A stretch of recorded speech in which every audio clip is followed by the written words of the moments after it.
Welcome to New Realities. I'm Alan Steinfeld, and I'm here with one of my favorite people, someone I consider the top investigator of whatever this phenomena is, whatever UFOs, UAPs, ETs, whatever that's all about. This woman is on top of it. She really is. Linda Moulton Howe is a professional reporter. I mean, everybody knows her who's watching this, but she's also a contributor to my new book, Making Contact, and we're going to talk a little bit about her contribution and her work in general. So, Linda, thank you again. And Alan, thank you for bringing 11 of us together inside of Making Contact, because it does feel like we are at one of those revolutionary moments. We're in the 180-day countdown with at least a request in a bill, the COVID funding bill from Congress. Really, in a way, I can't say that it's demanding, but it's certainly strongly requesting the Secretary of Defense and the Director of National Intelligence in 180 days, which would be June 24th, 2021, to tell the truth, facts about advanced aerial threats and linked foreign adversaries. And in the bill, it does not say if those foreign adversaries are Russia, China, and North Korea, or something out in the Milky Way galaxy. Well, leaving open, is the government finally getting ready to issue a kind of mind crack for everybody? We're not alone in the universe. Well, even if that is the only sentence that would be released to the New York Times on June 24th, we are not alone in the universe. And we are getting ready to tell you what we have learned about X, Y, and Z.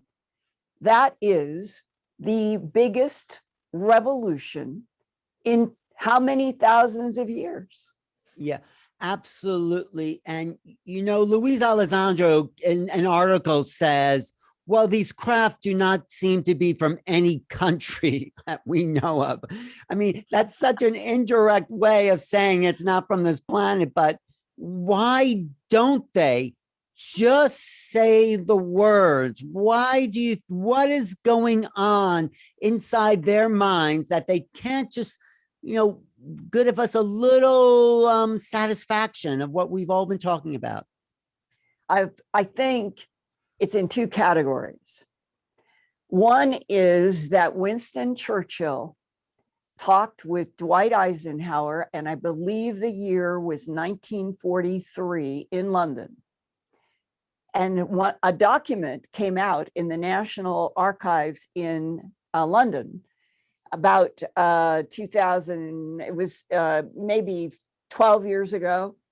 And it was when Larry King was putting out all of the material as it kept coming from the UK in the National Archives, where they said that they were now releasing in files to the public everything they had on UFOs. And a lot of us were saying, probably they have that has Z after UFO, and that's what they're releasing.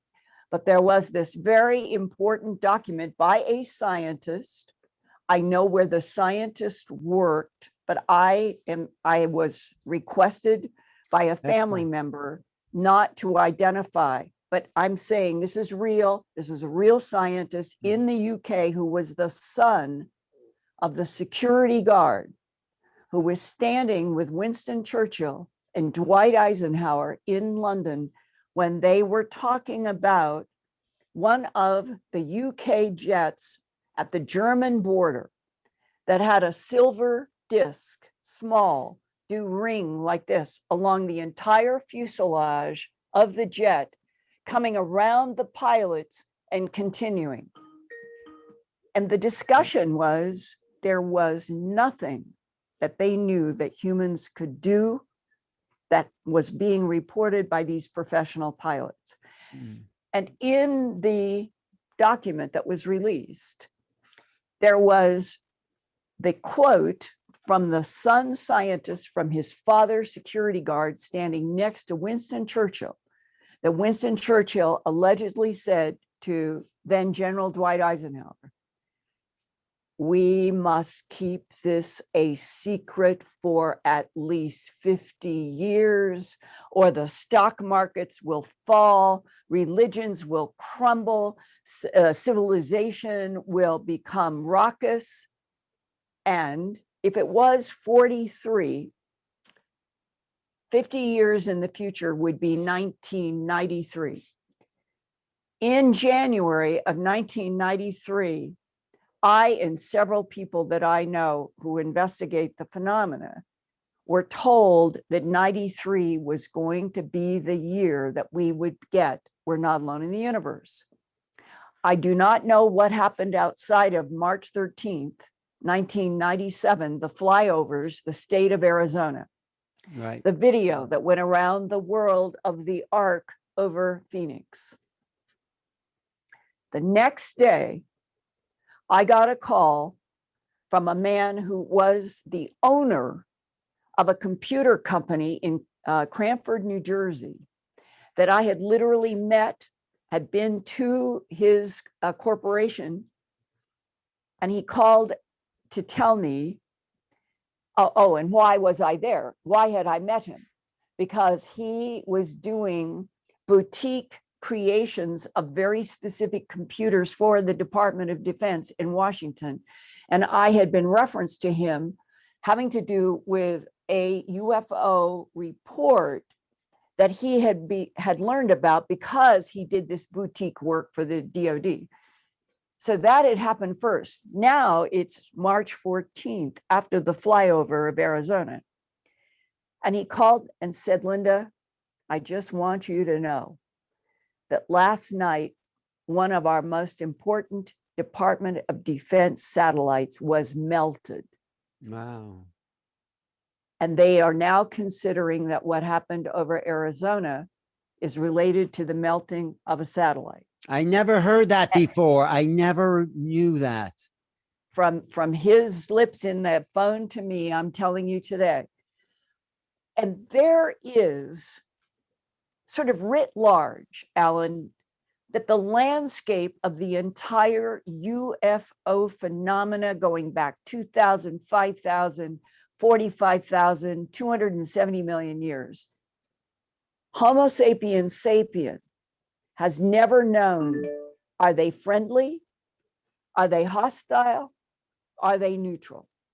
The control remote viewers who had these tasks in Project Stargate in the 1980s, Lynn Buchanan told me every one of them was tasked at some point, and then later on, they would talk with each other. And the very skilled controlled remote viewers working for the CIA and the Defense Intelligence Agency, they all got that the universe is full of consciousness. Right. And that it fell into these categories of friendly, neutral, and hostile when it came to the Earth. General Eisenhower and Churchill looking at each other eye to eye. They must have had a private discussion that was further away from that security guard who heard those words that could have been the proclamation between the UK, the United States, and the Allies of World War II. We're going along with Churchill. Zero. Nobody is to know anything for the foreseeable future. We have to get out of World War II. We have to get beyond the war, and we cannot introduce UFOs and ETs, and that stuck as a policy. Now, at the other further end, also involving Dwight D. Eisenhower, I have had half a dozen sources over the last 30 or 40 years tell me that they do know for a fact, even if they can't show me photos, they can't show me 16 millimeter film that would have been shot back then, but that Dwight Eisenhower did not go to a dentist when he was in Palm Springs with his wife and with an entourage as president, that he was flown secretly to, it was Edwards Air Force Base, not Area 51, and not in Palm Springs, that he was taken to Edwards Air Force Base and introduced, this is what I've been told, to a blonde humanoid. And that there was a discussion, I assume telepathically, I don't know that part for sure. And it had to do with the perspective of the blonde Nordics on nuclear weapons, on atomic bombs, it was made very clear to Dwight Eisenhower, we will not allow you to continue to do any atomic warfare because you do not understand that when you are splitting the atom, you are tearing into dimensions that you know nothing about. You are doing damage in other frequencies you know nothing about. We will not let this continue. I personally think, based on these other discussions, that that is absolutely what happened in and around President Eisenhower, whether people want to argue about where. I think it happened. And after that, Dwight Eisenhower, who I think wanted to tell the world the truth, and had Lieutenant Colonel Philip J. Corso working in the Pentagon with the General Arthur Trudeau, which Corso told me, and I have understood in other discussions, the man in World War II that General Eisenhower respected the most was General Arthur Trudeau, who had a PhD in electronic engineering. Eisenhower looked up to him. Eisenhower chose him to be the first director of scientific research in the Pentagon. And who does Trudeau hire? Lieutenant Colonel Philip J. Corso, that they knew each other in the Italian front of the war. Those three men, Eisenhower, Corso, and Trudeau, they trusted each other.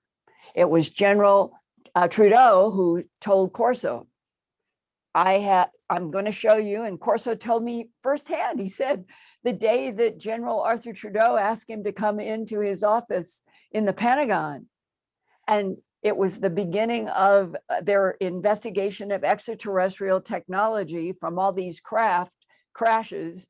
And General Trudeau said, I want you to see something. This is exactly what Corso told me. And he gets up from behind a big desk in his Pentagon office, walks over to, I think it was 3 banks of metal filing cabinets, opens up a drawer, asks Corso to come over. Corso said he looks into this file drawer expecting to see paper, and he didn't know what. He said there were things that looked like quarters. There were masses of what I thought were wires. And think about this, Alan. This is in the Pentagon in 1961. General Arthur Trudeau walks Philip J. Corso over to these file cabinets. Corso can't recognize anything that's in the cabinet that has been opened. And that's when General Trudeau says, this is what we have retrieved from some of the UFO crashes. And I want you, piece by piece by piece, to go to corporations where I will make the phone call. I will set up for the person that you will hand deliver. Everything that I give you, you hand deliver. And I will have it set up. And that's what Philip Corso said for 3 years, from 61 to 63. The general would say, now call ARCO on this, what we would turn out to be the fiber optics that we would eventually have light going through. Every single one he took to all these different corporations. And then this was one of the most important pieces that Corso told me directly, eye to eye, that answers the question of why might there be a policy that never changes about no one is to know that we're not alone in the universe. And this is the part that's crucial. General Trudeau said to Lieutenant Colonel Philip J. Corso, our goal is to get American corporations secretly to back engineer and turn this technology from UFOs into technology that we can apply in the United States and get patents on. And once we have patents in corporations, Russia, China, any other country on the planet will not have any access to. The fastest way that they could develop what they had was through patents in American corporations. That is what Lieutenant Colonel Corso told me was the main reason then for all of the secrecy.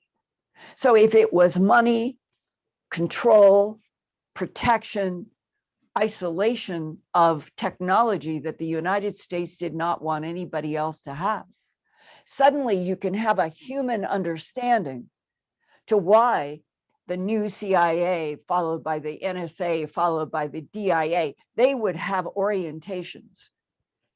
Here's our highest priority in the UFO field, the back engineering and patenting of this technology and weaponizing whatever they could. And they did this, and they took out those patterns. Absolutely. With the microchip. You've laid this out on your Right. Earth Files program.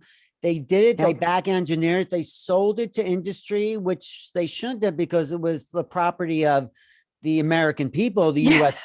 government. So they took something in possession of the people, marketed it to private industries, and the government, who got the money from that? Who, when the corporations pay for the access to these UFO parts, who gets that money? Where does that money go?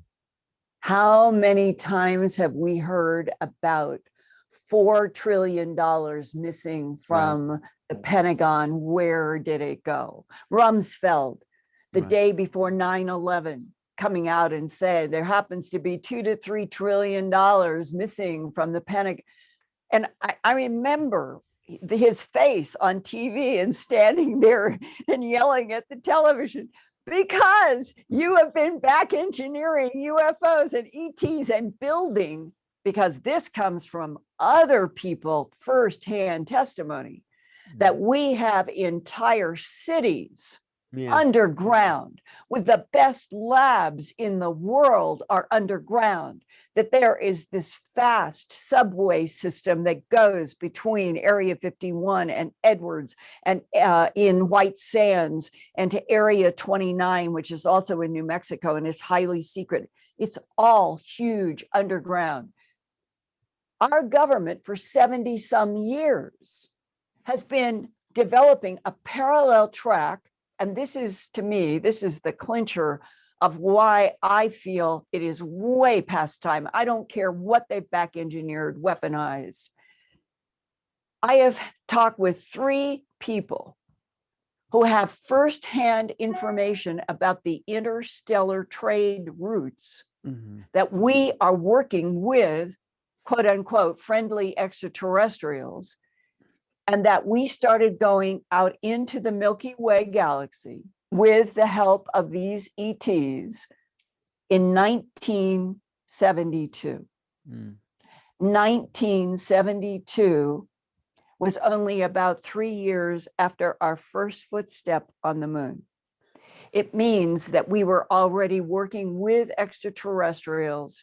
We were already getting ready to send highly trained, they may be gone, according to Spartan 1 and 2 in my Antarctica film, that Spartan 1's uncle had been going on these interstellar trade routes, and that his contract was he would go for 2 to 5 years and he would come back to the Earth, download all kinds of briefings, then go again for maybe another 2 years. And that they have been doing this from 72 and onward. What are they trading? What is these? Yeah, I mean, that's the key. It's very, very clear why. I was told long ago that we were in trade routes for namibium and gold, that we have a short supply here on this planet. It's already being recognized. China has been trying to get Australia to sell their multi mineral. It's around Perth. It is northeast. It's northeast. It's a big field northeast of Perth. And when I was there speaking at a conference about 10 or 12 years ago, it was in the headlines in the Australian newspapers. When I landed at the airport, this is what I was reading at the airport. China had approached the Prime Minister of Australia when I got there, where they were going to do a multi billions, up to $1 trillion. Now, this is where China can be, to purchase, so that China would own all of that valuable gold and the rare metals northeast of Perth. And thank heaven, the Prime Minister had made a speech. If we sell for current money to China, and China owns inside of Australia, we will have given up our country. Honestly, that was in the papers that long ago. And look at what is happening today. China is now still, for their huge population and all of the technology that they have, they need rare metals. Everybody needs rare metals. And it is my understanding that when we started going on that secret interstellar trade route in the early 70s, we needed rare metals. We needed more gold. And what do we give them, the ETs that are in exchange for them? This is the difficult part. They apparently, and it may go back to Eisenhower for sure, they wanted an agreement where they could abduct a certain percentage of people for sperm and for eggs. Mm-hmm. The sperm and the eggs are applied for the creation of hybrid humanoids. Right. The animals, I've been told, I wish I had a document I could show you, but I've been told by somebody who did read an agreement that Eisenhower was somehow involved with, that there was a specific number of animals, not just cattle, not just horses. This is around the whole planet. Reindeer, there have been hundreds of reindeer, same thing. And that it was in the agreement that, now, if I say non-humans, this is to me the mystery. Honestly, as much as I've been exposed to, it is still not clear which non-humans are on the other side of agreements about having the quote unquote permission to take X percentage of animal, let's just say Earth life. Right. That includes humans for whatever the non-humans have said, we need this, and we're willing to confine it to this number, and we will help you get metals from other planets. Are they with the blood of these cows, because the blood is drained from the cattle mutilations that you've observed and the soft tissue? My theory, and maybe you've said it, they're creating huge vats of incubation for the hybrid beings that are the product of some of their DNA and our DNA. Is that your basic theory? I think that is one of the facets that is probably true. Mm-hmm. Terry Lovelace, who is a longtime abductee, he and I have talked about that. He saw the vats, a huge wall of them. The part that is again confusing is this. The abduction cases that I know about, one being a woman and her son abducted from Cimarron, New Mexico in I think it was 1980. She ended up underground and recognized where she was, underground in Las Cruces, New Mexico, which is a hop and a jump from White Sands. It's very close, all underground. She is the first person that I know of on the entire planet who, under hypnosis with Dr. Leo Sprinkle from the University of Wyoming, director of counseling and testing, very, very competent, very, very grounded. His investigations of animal mutilations and human abductions are as good as anybody ever did. In the hypnosis that he did with her, her first name was Myra. She recalled tall, jaundiced skin, very white-haired, wearing white nightgown type, meaning no structure, who had little grays all around, which we now know today in 2021, those are artificial intelligence, who do the bidding of tall grays, tall reptilians, tall blondes, red hairs, black hairs. So whenever you have any description of the little ones, it would be like our saying our computers could get off the desk and walk around, and we could talk to the computers, and they could go downstairs, they could go out to the car, they could do what we programmed them to do. And that she became frightened because she began picking up telepathic thoughts. And that one of the jaundiced tall ones telepathed, "I apologize," like she's hearing it in English, because they go to the language center of any brain in front of them. They don't need to do anything except just communicate telepathically. Yeah. So that's why I say English. And the thoughts are translated. They aren't translating. They're going right into the brain, into the language center. And that this tall one, in the apology, she started getting telepathic thoughts. And the telepathic thoughts scared her, as if whatever the apology was, whatever else she was feeling between every being that was in the room, she was picking up that it was not honest, that she was afraid, and she ran. And some people would say, well, that's not possible. The ETs can control all of us at any moment. They can paralyze.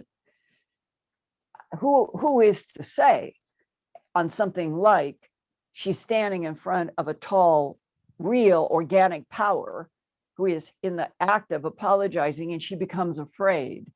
I don't think it is a rule that if a human starts running because they're afraid, that doesn't mean that it would mean that the tall jaundiced one would immediately be able to freeze. There may be complexities even what with was them. the message, though? And well, she was just getting contradiction from all of the little ones and the tall one. When she ran, she did not, as anybody, she did not know where she was running. She just ran. And she ran down a hall and she heard water. And she ran for where she heard water. And here was a round, huge tank in the ground. And in it were floating beings with large heads. And she saw organ parts in the water that she recognized as she thought were from cattle. That is the case, the Myra case, and the hypnosis from Dr. Leo Sprinkle. That was the first time and led to discussions by John Lear and Bob Lazar and others later on.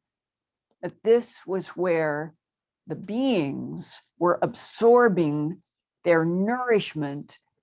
And last night I had Kathleen Marden. She has worked on 5,000 different abduction cases in her work. Mm-hmm. And she has broken down and said last night, the non-humans that we are dealing with, would be in all categories. They do not eat like we do. Mm-hmm. They have solutions and they have gels. They immerse their bodies in some of the solutions for nourishment. They have gels that they put on for medicine. And there was another category.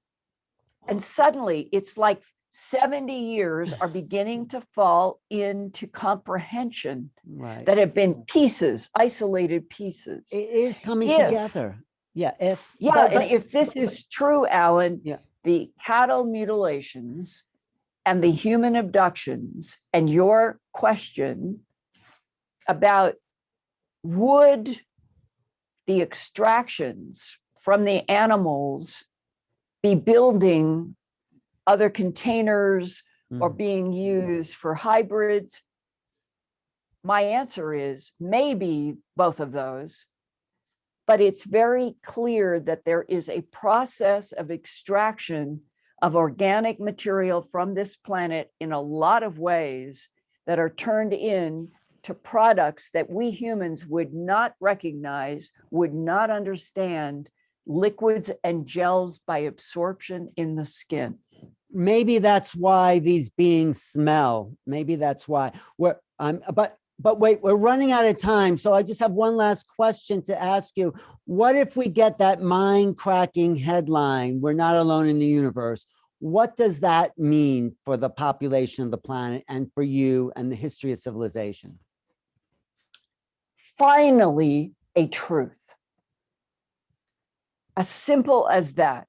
If you look back 5,000 years or 12,000 to Göbekli Tepe, and you look at the history of this planet, in which there have been these boxes of religions, there have been the so-called gods that made humans get down on their knees to them. And I don't think one of them was ever a god. They were ETs. The whole planet for at least 12,000 years is demonstrably one in which Homo sapiens sapien is abused. Because from my point of view, if you are a civilization that evolves for 12,000 years, and you are always under the thumb of another intelligence that manipulates you, we are a god, get down on your knees to us. We are a god, bring us whatever, the blood, the sacrifices of animals that go back into other periods of time. And that humans are never, ever talked to, communicated honestly. Then we are today in the 21st century, 12,000 years later. We are an abused species. And part of this abused species is going out into the Milky Way galaxy and beyond without a single general human population knowing. Okay, and it being told we're not alone. Okay, but once we do know, and we should actually wrap it up because we have this other program. Once we do know, once we get that, what does that mean? What is that? How does that shift our reality? That we are finally being given respect enough for the truth of something so huge. We're not only not alone in the universe, we are in interstellar trade for rare metals with ETs that have been helping us since the 70s. And that I would stress, there are other intelligences. Kathy Martin said this last night.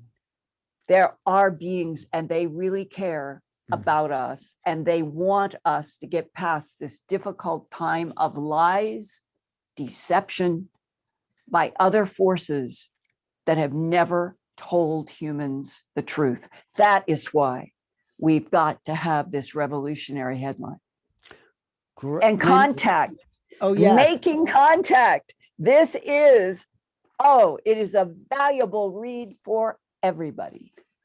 Thank you. Why is it valuable? Just tell me why you feel it's. Because I know all these people.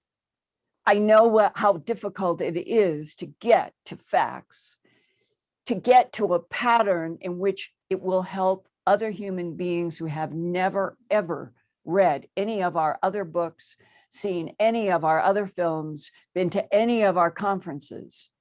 We have got to start where the news on TV and radio and newspapers begin to understand and start reporting what I have been reporting for 42 years, feeling like I have been pushing a huge 1,000-pound boulder up a hill. Mm-hmm.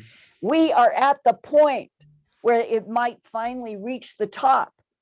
Once that boulder starts going, the whole planet changes in relationship to this universe and the understanding that there's probably an infinite number of universes, infinite number of timelines, infinite number of dimensions, and that we, without consciousness, we're tearing into other consciousnesses and dimensions in World War II with the atomic bomb. And we could now solve those issues and move forward as a real intelligent civilization that's meeting these beings on an equal footing. That's what I feel. That would be my prayer. Thank you, Linda. I could talk to you for hours and hours. We have another program to do. So yes. I'm going to sign out here. I'm Linda Moulton Howe. Subscribe to her YouTube channel. Put her over the top. Earth Files, youtube.com/Earth Files. Go there. This is the latest information you're going to hear about this phenomenon right here with this amazing woman, Linda Moulton Howe. Thank you. Thank you, Alan. Okay. Thank you.